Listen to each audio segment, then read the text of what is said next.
ನಮಸ್ಕಾರಗಳು.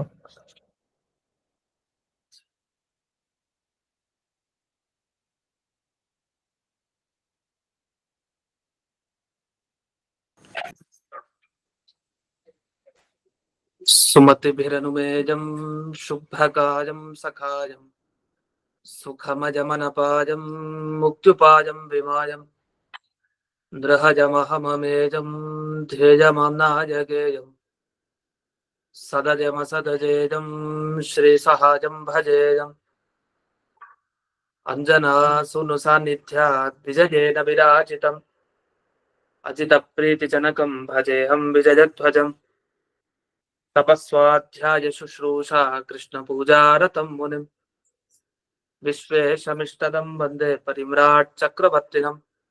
ಶ್ರೀ ಗುರುಭ್ಯೋ ನಮಃ. ಹರಿ ಓಂ.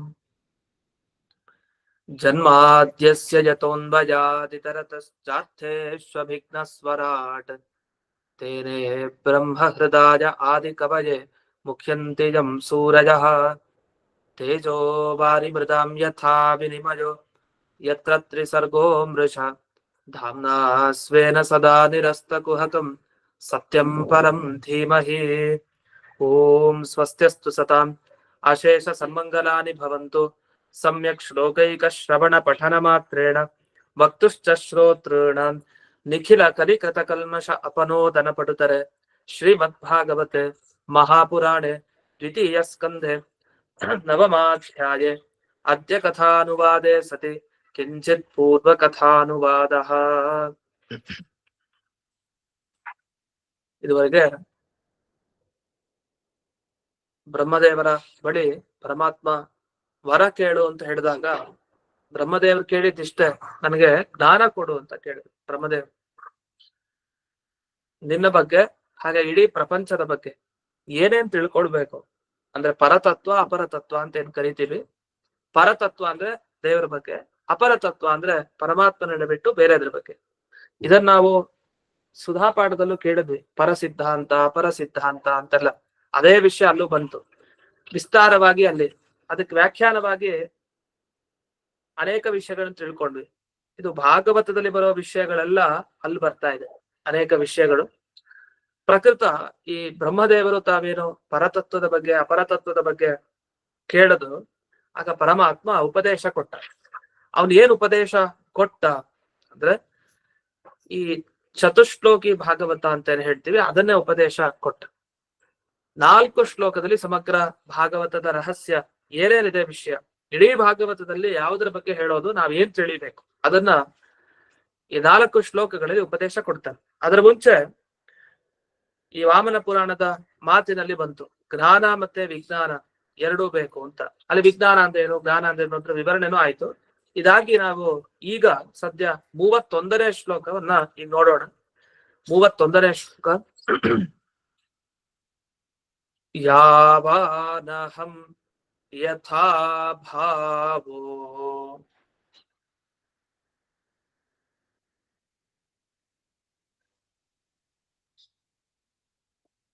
ಯತ್ರೋಪಗುಣಕರ್ಮಕಃ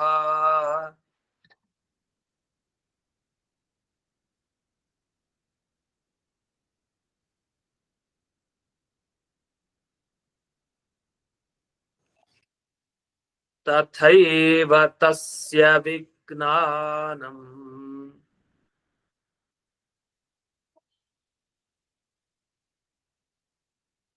ಅಸ್ತು ತೇ ಮದನುಗ್ರಹಾತ್.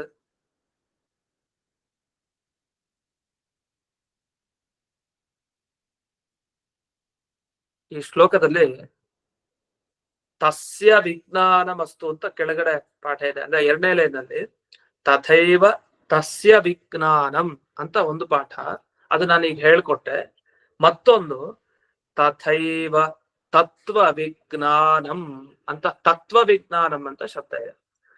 ಇದು ಯಾಕೆ ಹೀಗೆ 2 ವಾಕ್ಯಗಳಾಯ್ತು ಅಂದ್ರೆ, ಒಂದು ವಿಜಯಧ್ವಜ ತೀರ್ಥರು ತಾವು ಅದಕ್ಕೆ ವಿವರಣೆ ಕೊಡ್ತಾ ಒಂದ್ ರೀತಿ ಹೇಳಿದ್ದಾರೆ, ಇನ್ನೊಬ್ರು ಇನ್ನೊಂದು ವಿವರಣೆ ಕೊಡ್ತಾ, ಇನ್ನೊಬ್ಬ ಈ ಅಂದ್ರೆ ಯಾವ್ದು ಪದ್ಯ ಟಿಪ್ಪಣಿಲಿ ವಿವರಣೆ ಕೊಡ್ತಾ ಅವ್ರು ಇನ್ನೊಂದು ಪಾಠ ಹೇಳ್ತಿದ್ದಾರೆ. ಹಾಗಾಗಿ ಈ ರೀತಿ ವ್ಯಾಖ್ಯಾನವನ್ನ ಮಾಡಿದ್ದಾರೆ ಇಲ್ಲಿ. ಅಂತೂ ತಸ್ಯ ವಿಜ್ಞಾನ ವಸ್ತು ತತ್ವ ವಿಜ್ಞಾನ ವಸ್ತು ಎರಡು ಸರಿ ಇದೆ.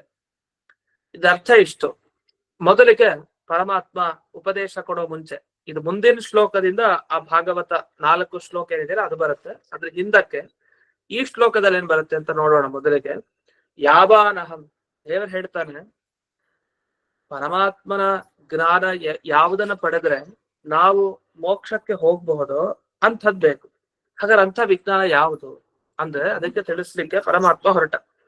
ಅಹಂ ಯಾವಾನ್, ನಾನು ಯಾವ ದೇಶದಲ್ಲಿದ್ದೀನಿ, ಯಾವ ಕಾಲದಲ್ಲಿದ್ದೀನಿ, ನನ್ನ ಪರಿಮಿತಿ ಎಷ್ಟು, ಅದನ್ನೆಲ್ಲ ತಿಳಿಬೇಕಲ್ಲ. ಅದೇ ವಿಜ್ಞಾನ ಅಂದ್ರೆ.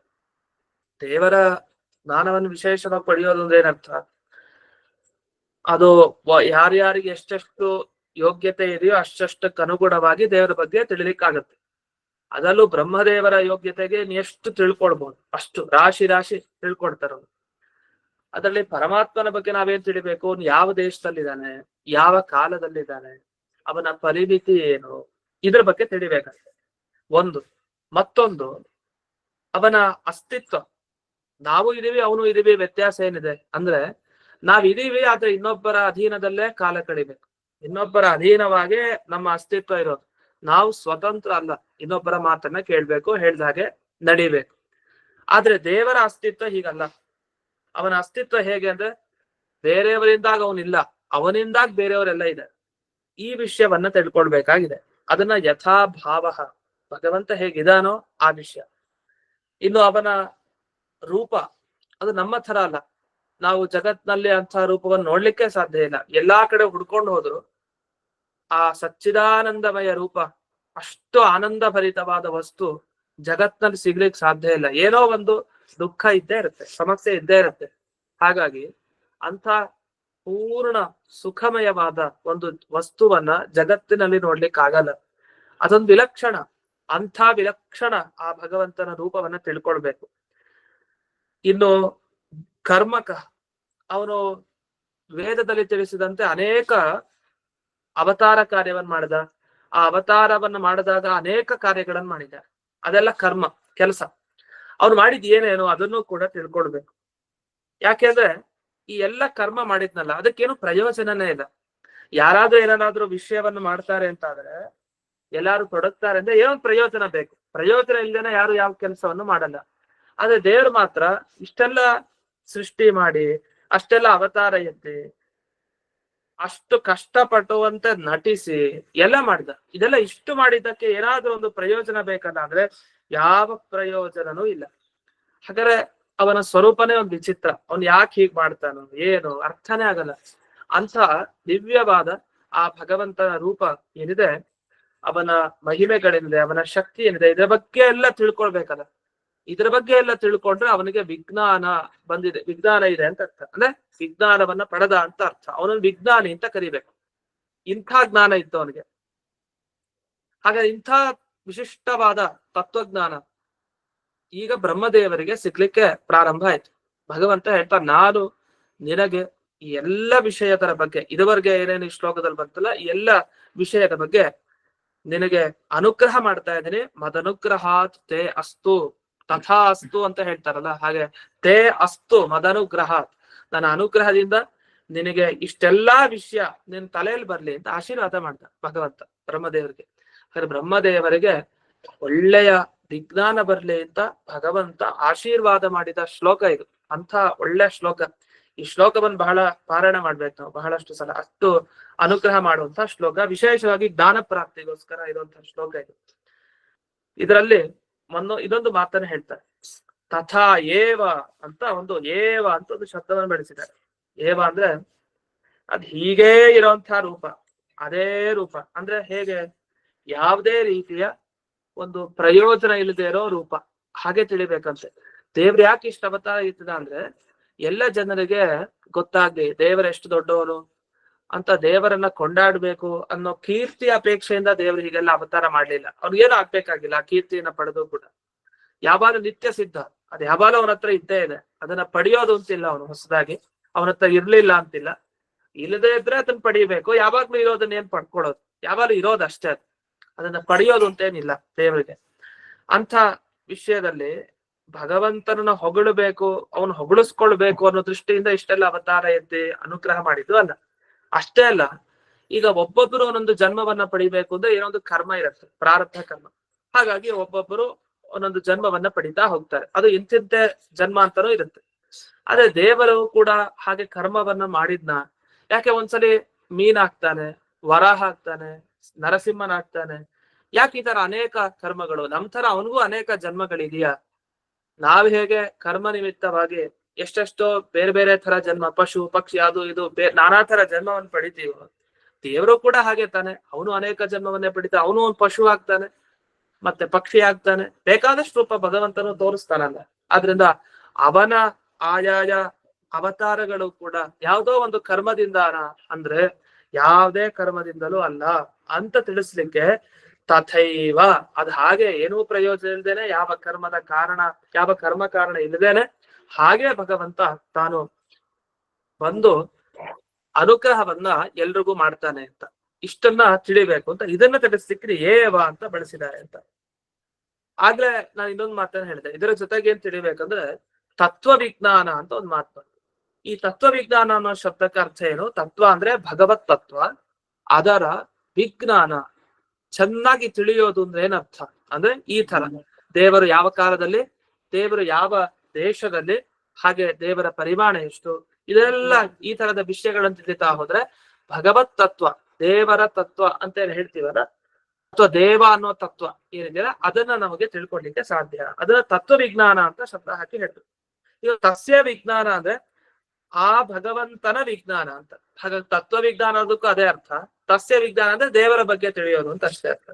ಈ ರೀತಿಯಲ್ಲಿ ಅವನ ಸರ್ವವ್ಯಾಪಿತ್ವ ಅಂದ್ರೆ ಎಲ್ಲಾ ಕಡೆ ಇರುವಂತಹ ಆ ಪರಮಾತ್ಮನ ಬಗ್ಗೆ ತಿಳ್ಕೊಳ್ಳೋದು ಎಷ್ಟು ಕಷ್ಟ ಆಯ್ತು ನೋಡಿ. ಎಲ್ಲಾ ಕಡೆ ಇದ್ದಾನೆ ದೇವ್ರು, ಅದೇ ತಿಳ್ಕೊಳ್ಳಿಕ್ಕೆ ಆಗ್ತಾ ಇಲ್ಲ. ಅದೇ ಎಲ್ಲಾ ಕಡೆ ಇದ್ದಾನೆ ಅಂದ್ರೆ ಅವನ ವಿಶಿಷ್ಟವಾದ ಜ್ಞಾನ ಇನ್ನೂ ಕೂಡ ದೊರಕಿಲ್ಲ ಯಾರಿಗೂ.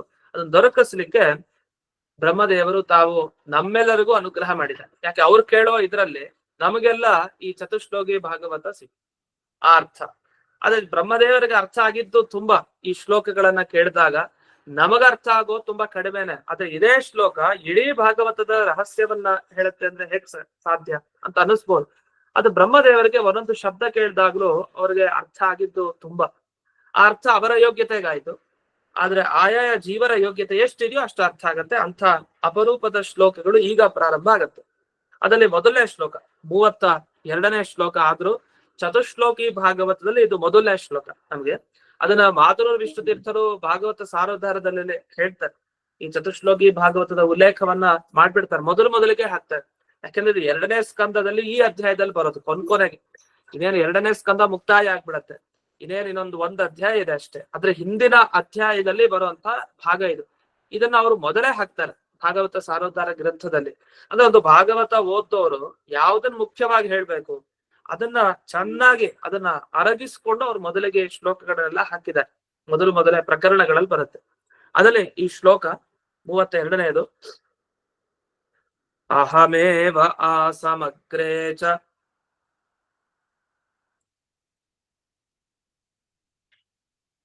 ನಾನ್ಯತ್ ಯತ್ ಸದಸತ್ ಪರಂ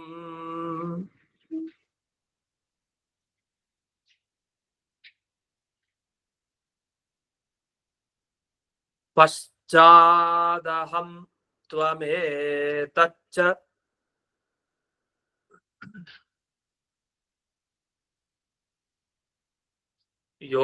ಯೋವಶಿಷ್ಯೇತ ಸೋಸ್ಮ್ಯಹಂ.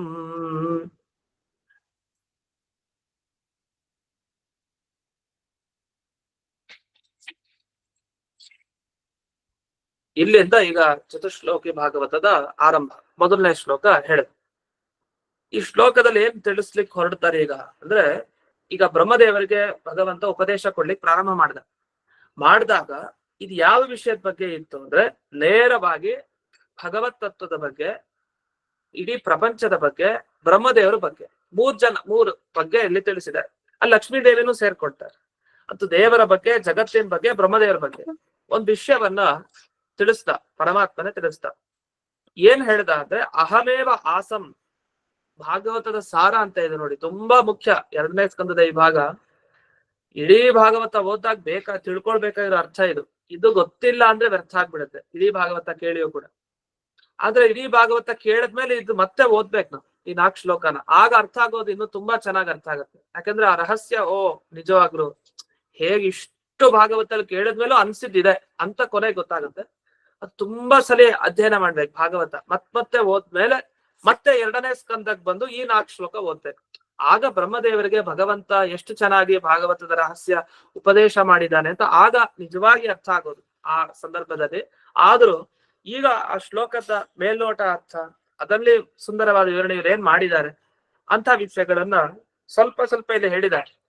ಅವರು ಪೂರ್ತಿ ಹೇಳಲ್ಲ, ಇಲ್ಲಾಂದ್ರೆ ಈ ಟಿಪ್ಪಣಿಕಾರರು ಇಲ್ಲೇ ವ್ಯಾಖ್ಯಾನ ಮಾಡ್ತಾ ಇಲ್ಲೇ ಮುಕ್ತಾಯ ಆಗ್ಬಿಡ್ಬೇಕಾಯ್ತು, ಅಷ್ಟು ವಿಷಯ ಹೇಳ್ಬೇಕಾಯ್ತು. ಆದ್ರೆ ಮುಂದಕ್ಕೆಲ್ಲ ಮಾಡಿದ್ದಾರೆ ಅಂದ್ರೆ ಇಲ್ಲಿ ಎಷ್ಟು ಸಾಧ್ಯನೋ ಅಷ್ಟು ಬೇಕೋ ಅಷ್ಟನ್ನ ಇಲ್ಲಿ ವಿವರಣೆ ಮಾಡಿ ಮುಂದಕ್ಕೆ ಹೋದ್ರು. ಅಹಮೇವ ಆಸಂ, ದೇವ್ರು ಹೇಳ್ದ ನಾನೇ ಮೊದಲು ಇದ್ದಿದ್ದು ಅಂತ ಅಂದ. ನಾನು ಒಬ್ಬನೇ ಇದ್ದದ್ದು ಅಂತ ಹೇಳ್ತಾರೆ. ನಾನು ಒಬ್ಬನೇ ಇದ್ದದ್ದು ಅಂತ ಕೂಡ್ಲೆ ಕೆಲವರೆಲ್ಲ ಏನ್ ಅರ್ಥ ಮಾಡ್ಕೊಂಡು ಜಗತ್ನಲ್ಲಿ ಇರೋನ್ ದೇವ್ರು ಒಬ್ನೇ, ಅವನೊಬ್ನೇ ಸತ್ಯ, ಇನ್ ಮಿಕ್ಕಿದೆಲ್ಲ ಸುಳ್ಳು ಅಂತ ಅರ್ಥ ಮಾಡ್ಕೊಂಡ್ರು. ವಸ್ತುತಃ ಹಾಗಲ್ಲ. ಅಹಮೇವ ಆಸಂ, ನಾನೊಬ್ನೇ ಇದ್ದೆ ಅಂದ್ರೆ ಏನ್ ಹೇಳ್ತಾ ಇದ್ದಾರೆ ಮುಂದೆ ಕೇಳ್ಬೇಕಲ್ಲ. ನಾನೊಬ್ನೇ ಇದ್ದೆ ಅಂದ ಕೂಡ ತೀರ್ಮಾನ ಮಾಡ್ಬಿಡೋದಾ ಹಾಗಾದ್ರೆ ಇನ್ಯಾವುದೂ ಇಲ್ಲ ಅಂತ? ಹಾಗಲ್ಲ, ಸ್ವಲ್ಪ ಮುಂದೆ ಓದ್ಬೇಕಲ್ಲ. ಯಾವಾಗಿದ್ದೆ? ಅಗ್ರೇ ಅಹಮೇವ ಆಸಂ, ಅದು ಇನ್ನೂ ಜಗತ್ತಿನ ಸೃಷ್ಟಿ ಆಗಿರ್ಲಿಲ್ಲ, ಬ್ರಹ್ಮದೇವರೇನು ಸೃಷ್ಟಿ ಮಾಡಿಲ್ಲ. ಆಗ ಮೊದಲು ಯಾರು ಇದ್ದವನು? ನೀನು ಇರ್ಲಿಲ್ಲ ಬ್ರಹ್ಮದೇವ ಅಂತ ಬ್ರಹ್ಮದೇವರಿಗೆ ಹೇಳ್ತಾ ಇದ್ದಾರೆ. ನೀನು ಇರ್ಲಿಲ್ಲ, ಇಡೀ ಜಗತ್ತಿರ್ಲಿಲ್ಲ, ಅಂತ ಸಂದರ್ಭದಲ್ಲಿ ನಾನೊಬ್ನೇ ಇದ್ದೆ. ಇದನ್ನ ತಿಳ್ಕೊಳ್ಳೋದು ಇದೇ ಮುಖ್ಯ. ಅಂದ್ರೆ ಭಗವಂತನ ಸ್ವಾತಂತ್ರ್ಯ ಅದನ್ನ ತಿಳಿಸ್ತಾ ಇದೆ ಈ ಶ್ಲೋಕ. ಎಷ್ಟು ಸ್ವತಂತ್ರ ಅವನು ಅಂದ್ರೆ, ಯಾರು ಇಲ್ದೇ ಇದ್ದಾಗ ಅವನೊಬ್ಬ ಇದ್ದ ಮೊದಲಿಗೆ. ಆಗ ಯಾರು ಇರ್ಲಿಲ್ಲ, ಯಾರು ಕಾಣ್ತಾ ಇಲ್ಲ ಯಾರಿಗೂ, ಎಲ್ಲರೂ ಕೂಡ ಸುಪ್ತರಾಗ್ಬಿಟ್ಟಿದ್ದಾರೆ, ಸೃಷ್ಟಿಗೆ ಬಂದಿಲ್ಲ ಇನ್ನೂ ಕೂಡ, ಆ ಅವಸ್ಥೆಯಲ್ಲಿದೆ. ಅಹಮೇವ ಆಸಂ ಅಗ್ರೆ, ಅಗ್ರೆ ಅಂದ್ರೆ ಮೊದಲಿಗೆ, ಸೃಷ್ಟಿ ಇನ್ನೂ ಶುರುವಾಗಿಲ್ಲ, ಅದಕ್ಕಿಂತ ಮೊದಲು ನಾನೊಬ್ಬನೇ ಇದ್ದೆ. ನಾಣ್ಯತ್ ಯತ್ ಸದಸತ್ ಪರಂ, ಸದ್ ಅಸತ್ ಪರಂ. ಅಷ್ಟೇ ಅಲ್ಲ, ಯಾವ್ದು ಇಲ್ಲ ಅಂದ್ರೆ ಅದ್ ಹೇಗ್ ಸಾಧ್ಯ? ನೀನೊಬ್ನೇ ಇದೆಯೋ ಅಂತ ನಂಬ್ಲಿಕ್ ಆಗಲ್ವಲ್ಲ. ಯಾಕೆ ಅಂತಂದ್ರೆ ಈ ಕಾಲ, ಆಕಾಶ, ಪ್ರಕೃತಿ, ಅದೇ ಲಕ್ಷ್ಮೀ ದೇವಿ ಎಲ್ಲ ಇತ್ತಲ್ಲ, ಅದೆಲ್ಲ ಇಲ್ಲ ಅಂತ ಹೇಗ್ ಹೇಳೋದು? ಯಾಕಂದ್ರೆ ಕಾಲ ಪ್ರಕೃತಿ ಎಲ್ಲ ಇರ್ಲಿಲ್ಲ ಅಂತಂದ್ರೆ ಇದನ್ನ ನಂಬೋದಾ? ನಂಬ್ಲಿಕ್ ಸಾಧ್ಯ ಇಲ್ವಲ್ಲ. ಅಂದ್ರೆ ಇಲ್ಲ ಅಂತ ಹೇಳ್ತಾ ಇಲ್ಲ, ಅವನೊಬ್ನೇ ಇದ್ದ ಅಂದ್ರೆ ಏನರ್ಥ? ಅವನೊಬ್ನೇ ವ್ಯಕ್ತವಾಗಿದ್ದ, ಕಾಣಿಸೋದು ಅವನೊಬ್ನೇ, ಇನ್ನೆಲ್ಲ ಯಾವ್ದು ಕಾಣ್ತಾ ಇತ್ತು? ಯಾವ್ದು ಕಾಣ್ತಾ ಇರ್ಲಿಲ್ಲ ಅಂತ ಅರ್ಥನ? ಅಂದ್ರೆ ಈ ಆಕಾಶ ಕಾಣಲ್ವಾ? ಆಕಾಶ ಇರ್ಲೇಬೇಕಲ್ಲ, ಆಕಾಶ ಇಲ್ಲದೆ ದೇವ್ರು ಮಾತ್ರ ಇದ್ದ ಅಂದ್ರೆ ಹೇಗರ್ಥ? ಅದು ಅವ್ಯಾಕೃತ ಆಕಾಶ ಇರ್ಲೇಬೇಕು. ಅದ್ ಯಾಕೆಂದ್ರೆ ಅದು ಹುಟ್ಟು ಸಾವಿಲ್ಲ, ಅವ್ಯಾಕೃತ ಆಕಾಶ ನಿತ್ಯ. ಈ ನಾವು ನೋಡೋ ಭೂತಾಕಾಶ ಅಂದ್ರೆ ಪಂಚಭೂತಗಳಲ್ಲಿ ಏನ್ ಆಕಾಶ ಅಂತ ಕರಿತೀವಿ, ಈ ಆಕಾಶಕ್ಕೆ ಹುಟ್ಟು ಸಾವು ಎಲ್ಲ ಇದೆ. ಆದ್ರೆ ಅದಕ್ಕಿಲ್ವಲ್ಲ, ಅದಿರ್ಬೇಕಲ್ಲ. ಅಷ್ಟೇ ಅಲ್ಲ, ಅವ್ಯಾಕೃತ ಆಕಾಶಕ್ಕೆ ಅಭಿಮಾನಿನಿ ದೇವತೆ ಲಕ್ಷ್ಮೀ ದೇವಿ. ಲಕ್ಷ್ಮೀ ದೇವಿ ಇದ್ದೇ ಇದ್ಲು ಆ ಸಂದರ್ಭದಲ್ಲಿ ಅಂತಂದ್ರೆ ಅದಕ್ಕೆ ಹೌದು, ನಾನೊಬ್ನೇ ಇದ್ದೆ ಅನ್ನೋದ್ರ ಅಭಿಪ್ರಾಯ ಏನಂದ್ರೆ, ನಾನೊಬ್ನೇ ಸ್ವತಂತ್ರ, ಇನ್ಯಾರು ತಮ್ಮ ಹತೋಟಿಲಿ ಇಲ್ಲ. ನಾನೊಬ್ಬ ನನ್ನ ಹತೋಟಿಲಿದ್ದೆ, ನಾನೇನ್ ಅನ್ಕೊಳ್ತೀನೋ ಅದನ್ನ ಮಾಡ್ಲಿಕ್ಕೆ ನನಗ್ ಶಕ್ತಿ ಇದೆ. ನಾನೊಬ್ನೇ ಇರೋದು ಇಡೀ ಜಗತ್ನಲ್ಲಿ ಅಂದ್ರೆ ಭಗವಂತನ ಅಭಿಪ್ರಾಯನೋ? ನೀವಿದ್ರೂ ಇಲ್ದೇ ಇರೋ ಹಾಗೆ ಅಂತ ಅರ್ಥ. ಯಾಕಿದ್ರು ಇಲ್ದೇ ಇರೋ ಹಾಗೆ? ನೀವ್ ಇದ್ರೂ ಕೂಡ ಏನು ಮಾಡ್ಕೊಳ್ಲಿಕ್ ಸಾಧ್ಯ ಇಲ್ಲ. ನೀವು ಸೃಷ್ಟಿಗೆ ಹಾಗೆ ಮಾಡ್ಕೊಳ್ಲಿಕ್ ಸಾಧ್ಯನಾ? ಹಾಗೆ ಭೂಮಿಗೆ ಅವತಾರ ಎತ್ಲಿಕ್ಕೆ ಆಗತ್ತಾ? ಆಗಲ್ಲ. ದೇವ್ರು ಮಾಡೋ ಹಾಗೆ ತಾನು ಸ್ವೇಚ್ಛೆಯಂತೆ ಹೇಗೆ ಭೂಮಿಗೆ ಬರ್ತಾನೋ ಆತರ ಕಾಲ, ಪ್ರಕೃತಿ ಇದೆಲ್ಲ ತಾನಾಗೆ ಪ್ರಕಟ ಆಗ್ಲಿಕ್ಕೆ ಸಾಧ್ಯ ಇಲ್ಲ. ಅದಕ್ಕೂ ದೇವರ ಅನುಗ್ರಹ ಬೇಕು. ಹಾಗಾದ್ರೆ ನಾನೊಬ್ನೇ ಇದ್ದೆ ಅನ್ನೋದ್ರ ಅಭಿಪ್ರಾಯ, ಅವನೊಬ್ನೇ ಸ್ವತಂತ್ರ, ಅವನೊಬ್ನೇ ಮಾಡ್ಲಿಕ್ಕೆ ಸಾಧ್ಯ ಇಲ್ಲ, ಇನ್ಯಾರ ಕೈಲೂ ಇಲ್ಲ ಅಂತ. ಹಾಗಾಗಿ ಎಲ್ಲ ವಸ್ತುಗಳಿದ್ರೂ ಇಲ್ದೇ ಇರೋ ಹಾಗೆ ಅಂತ ಅಭಿಪ್ರಾಯದಲ್ಲಿ ಯಾವುದೂ ಇರ್ಲಿಲ್ಲ, ಭಗವಂತ ಮಾತ್ರ ಇದ್ದ ಅನ್ನೋ ಅರ್ಥದಲ್ಲಿ ವಾಕ್ಯಗಳು ಬಂದಿದೆ. ಈ ವಾಕ್ಯಕ್ಕೆ ಅದನ್ನ ಮೇಲ್ನೋಟದ ಅರ್ಥ ಅಲ್ಲ, ತುಂಬಾ ಒಳ್ಳೆಯ ಅರ್ಥವನ್ನ ಇಲ್ಲಿ ತಿಳಿಸಿದರು. ಇನ್ನು ಪಶ್ಚಾದಹಂ ತ್ವಮೇತಚ್ಚ ಯೋಗ ಶಿಷ್ಯೇತ ಸೋಸ್ಮ್ಯಹಂ. ಪಶ್ಚಾತ್ ಅಂತ, ಪಶ್ಚಾತ್ ಅಂತಂದ್ರೆ ಯಾವಾಗ? ಈ ಸೃಷ್ಟಿ ಮಾಡಿದ ಮೇಲೆ ಅಂದ್ರೆ ಸ್ಥಿತಿ, ಸೃಷ್ಟಿ ಕಾಲದಲ್ಲಂತೂ ಇದ್ದೇ ಇದ್ದ ಭಗವಂತ, ಸೃಷ್ಟಿಗಿಂತ ಮೊದಲಿದ್ದ. ಎಲ್ಲಾ ಪದಾರ್ಥಗಳನ್ನ ಸೃಷ್ಟಿ ಮಾಡಿದ ಮೇಲೆ ಭಗವಂತ ಇದ್ದ, ಇಡೀ ಜಗತ್ತಿತ್ತು, ಬ್ರಹ್ಮದೇವರಿದ್ರು ಎಲ್ಲ. ಆಮೇಲೆ ಪ್ರಳಯ ಕಾಲಕ್ಕೆ ಬಂದಾಗ ಯೋಗ ಶಿಷ್ಯೇತ, ಅವಶೇಷ ಅಂದ್ರೆ ಉಳಿದಿದ್ದು ಯಾವ್ದು ಅಂದ್ರೆ ಇದ್ಯಾವ್ದು ಇರ್ಲಿಲ್ಲ. ಆಗ ಇಡೀ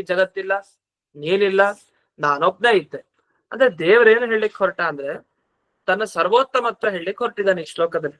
ನಾವು ಹರಿಸರ್ವೋತ್ತಮ ಅನ್ನೋದು ಮುಖ್ಯ, ಅದನ್ನ ತಿಳಿಲೇಬೇಕು ಅಂತ ಹೇಳ್ತೀವಲ್ಲ. ಶಾಸ್ತ್ರದ ರಹಸ್ಯ ಏನು? ದೇವರು ಎಲ್ರಿಗಿಂತಲೂ ದೊಡ್ಡವನು. ಯಾಕೆ ದೊಡ್ಡವನು ಅಂದ್ರೆ ಅದಕ್ಕೆ ಕಾರಣ ಕೊಡ್ತಾ ಇದ್ದಾನೆ ದೇವರು. ಈ ಚತುಶ್ಲೋಕಿ ಭಾಗವತದ ಮೊದಲನೇ ಪದ್ಯದಲ್ಲಿ ಏನ್ ಕೊಟ್ಟ ಉತ್ತರ ಅಂದ್ರೆ, ಈಗ ಸೃಷ್ಟಿ ಆಗೋದು ಮುಂಚೆ ಯಾರಿದ್ದ? ದೇವರಿದ್ದ. ಸೃಷ್ಟಿ ಆದಾಗ ದೇವರಿದ್ದ. ಸ್ಥಿತಿ ನಾವೆಲ್ಲ ಈಗ ಬದುಕಿದೀವಿ, ಬದುಕಿದ್ದಾಗ ಕಾಪಾಡ್ತಾ ಇದ್ದಾನೆ ದೇವರು. ಈ ಸ್ಥಿತಿ ಕಾಲ ಎಲ್ಲಾ ವಸ್ತುಗಳು ಇದೆ. ಈಗ ಆಗಾಗ ನಾಶ ಹೊಂದೋದ್ ಬೇರೆ, ಆದ್ರೆ ವಸ್ತುಗಳು ನಾಶ ಆದ್ರೂ ಮತ್ತೆ ಇನ್ನೆಲ್ಲ ಹುಟ್ಟಿರತ್ತೆ, ಮತ್ತೆ ಹೀಗೊಟ್ಟು ಇದ್ದೇ ಇರತ್ತೆ ಜಗತ್ತು. ಹಾಗಾದ್ರೆ ಸೃಷ್ಟಿಗಿಂತ ಮೊದಲು ದೇವರಿದ್ದ, ಮತ್ತೆ ಸೃಷ್ಟಿ ಆದಾಗಿದ್ದ, ಸ್ಥಿತಿ ಕಾಲದಲ್ಲೂ ಇದ್ದ, ಎಲ್ಲ ಹೋದ್ಮೇಲೂ ಅವನೇ ಇದ್ದ. ಅಂದ್ರೆ ಏನರ್ಥ? ಎಲ್ಲಾ ಸಂದರ್ಭದಲ್ಲೂ ಅವನು ಇದ್ದಾನೆ ಅಂತಂದ್ರೆ ಅವನು ಸ್ವತಂತ್ರ. ಎಂಥ ದೊಡ್ಡ ಸಾಮರ್ಥ್ಯ ಒಂದು. ಯಾಕಂದ್ರೆ ಜಗತ್ತು ಎಷ್ಟು ವರ್ಷಗಳ ಕಾಲ ಇರ್ಬೋದು, ಅಷ್ಟು ವರ್ಷಗಳ ಕಾಲ ಇರುತ್ತೆ, ಆಮೇಲೆ ಇರಲ್ಲ ಅದು. ಆದ್ರೆ ಪರಮಾತ್ಮ ಹಾಗಲ್ಲ. ಸೃಷ್ಟಿಗಿಂತ ಮೊದಲು ಸ್ವತಂತ್ರ, ಸೃಷ್ಟಿ ಆದ್ಮೇಲೂ ಸ್ವತಂತ್ರ, ಪ್ರಳಯ ಆದ್ಮೇಲೂ ಸ್ವತಂತ್ರ. ಅವನು ಇದ್ದೇ ಇರ್ತಾನೆ. ಇದೊಂದು ಸಾಕಲ್ಲ ದೇವ್ರ ದೊಡ್ಡವನಲ್ಲಿಕ್ಕೆ. ಎಲ್ಲಾ ಕಾಲದಲ್ಲೂ ದೇವರಿದ್ದ ಮೇಲೆ ಆ ಎಲ್ಲಾ ಕಾಲದಲ್ಲಿರುವಂತಹ ಪರಮಾತ್ಮ ಶ್ರೇಷ್ಠ. ಅದರಿಂದ ಯಾವ ಕಾಲದಲ್ಲಿ ದೇವರು ಇದ್ದಾನೆ ಅಂತ ತಿಳ್ಕೊಳ್ಳೋದೇ ವಿಜ್ಞಾನ ಅಂತ ಹಿಂದಿನ ಶ್ಲೋಕದಲ್ಲಿ ಬಂತು. ಎಲ್ಲಾ ಕಾಲದಲ್ಲಿ, ಅದು ಸೃಷ್ಟಿಗಿಂತ ಮುಂಚೆ, ಸೃಷ್ಟಿ ಕಾಲ, ಸ್ಥಿತಿ ಕಾಲ, ಸಂಹಾರ ಕಾಲ, ಎಲ್ಲಾ ಕಾಲದಲ್ಲಿ ಆ ದೇವ್ರು ಇರ್ತಾನೆ. ಆದ್ರೆ ಜೀವರು ಮಾತ್ರ ಎಲ್ಲಾ ಕಾಲದಲ್ಲಿ ಇರಲ್ಲ ಅಂತ ಹೇಳ್ಬೇಕಾಗಿ ಬರುತ್ತೆ. ಈ ಅರ್ಥ ನೋಡಿದಾಗ ಜೀವ ಇರಲ್ಲ ಅನ್ನೋ ವಾಕ್ಯಕ್ಕೆ ಏನರ್ಥ ಅಂದ್ರೆ, ಜೀವ ಇರಲ್ಲ ಅಂದ್ರೆ ತಪ್ಪಾಗ್ಬಿಡತ್ತೆ ವಸ್ತುತಃ. ಯಾಕೆ? ಸಂಹಾರ ಆಗತ್ತೆ ಅಂದ್ರೆ ಯಾವ್ದಕ್ ಸಂಹಾರ? ಏನ್ ಜೀವನೇ ಹೊರಟೋಗ್ತಾನ? ಇಲ್ಲ, ಜೀವನಿಗೆ ದೇಹ ಹೋಗತ್ತಷ್ಟೇ. ಯಾವಾಗ್ಲೂ ಅಷ್ಟೇ. ಒಬ್ಬ ವ್ಯಕ್ತಿ ಸಾಯ್ತಾನೆ ಅಂದ್ರೆ ಏನರ್ಥ? ಅವನ ದೇಹ ಹೋಯ್ತು ಅಂತ ಅರ್ಥ. ಅವನೇ ಹೋಗ್ಬಿಟ್ಟ ಅಂತಲ್ಲ, ಅದು ವಸ್ತುನೇ ಇಲ್ಲ ಜಗತ್ನಲ್ಲಿ ಅಂತ ಆಗಲ್ಲ. ಆತ್ಮ ನಿತ್ಯ ಅಂತ ನಮ್ಮ ಸಿದ್ಧಾಂತ. ಆತ್ಮ ನಿತ್ಯ ಅಂದ್ರೆ ಇಲ್ಲ ಅಂತ ಹೇಗೆ ಹೇಳೋದು?